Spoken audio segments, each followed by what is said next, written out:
శ్రీమద్ భగవద్గీత. ఎందుకంటే ఇద్దరు స్వామివారి ప్రవచనాల నుంచి వచ్చినటువంటి మహోన్నతమైన పుస్తకం ఇది.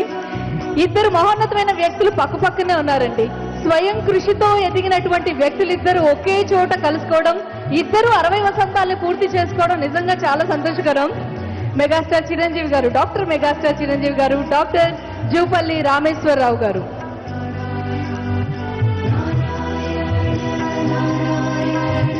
ఇద్దరు ఈక్వల్ ఏజ్ తో ఉన్నారు, ఒకే వయస్కులు, ఒకే రకంగా స్వయం కృషితో ఎదిగినటువంటి మహానుభావులు. చాలా సంతోషకరం. మరి ఈ ఆనందపు శుభాకాంక్షలు ఇలా కొనసాగుతూ ఉంటాయి. ఇప్పుడు మరొక చిన్నారి వేదిక పైకి రాబోతోందండి. తనే సూర్య గాయత్రి.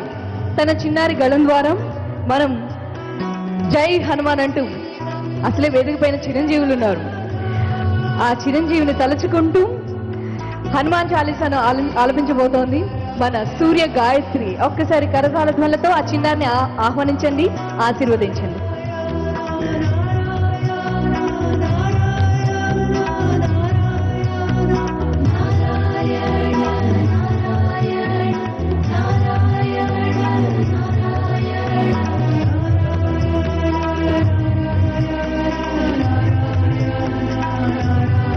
జయ శ్రీమన్నారాయణ.